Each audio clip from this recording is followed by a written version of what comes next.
Hi, I'm Ken Mahler, owner-operator of Mahler Music Center and AccordionHeaven.com.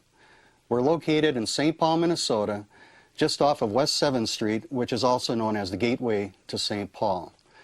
Having taught accordion and repaired them for the last 30 years, I'm here to help you get started playing the accordion with sound basics, so that advanced learning later on will be a lot easier. I'm going to show you what would be equivalent to the first 2 books of any accordion learning method. This video will show you in 4 lessons everything from how to hold the instrument, to bellow control, to hand positions, playing in 3/4 time, playing in 4/4 time, and much, much more. So enough of this introduction. Let's get started. Let's take a few minutes and talk about the parts of the accordion. On the right hand we have the keyboard, which is the same thing as a piano keyboard, and you have your 2 black notes, your 3 black notes, 2 and 3, and so on.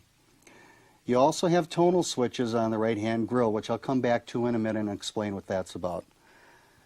On the left hand, the bass section of the accordion, you'll find 6 rows.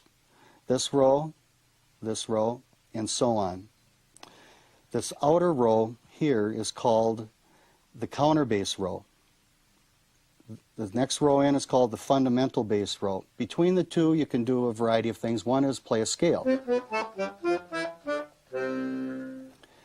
The next row is called the major chord. The next one is called the minor chord. The next one is the 7th, and then diminished.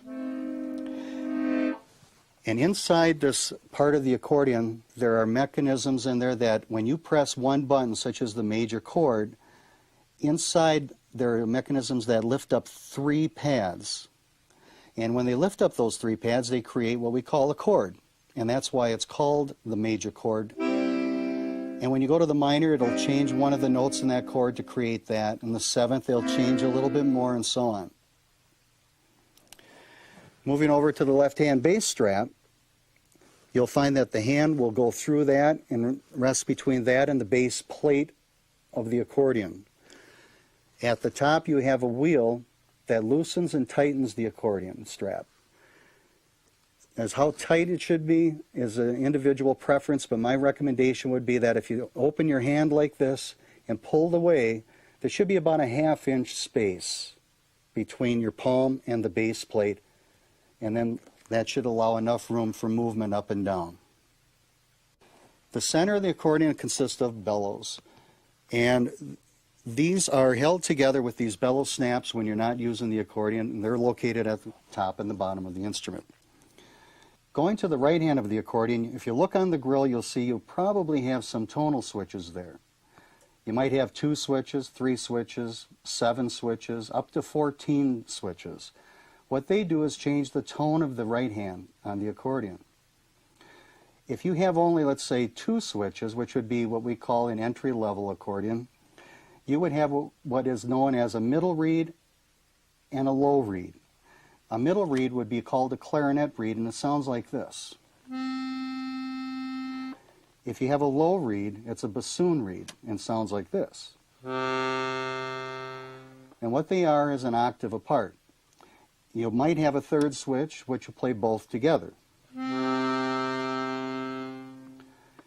Now, moving up the ladder of accordions, you could go to an accordion with 3 sets of reeds on the right hand. The 3rd set would be called a piccolo. So you'd have a low, a middle, and a high reed, otherwise known as bassoon, clarinet, and piccolo. This accordion has 4 reeds, so I have the option. That's why I have so many choices here.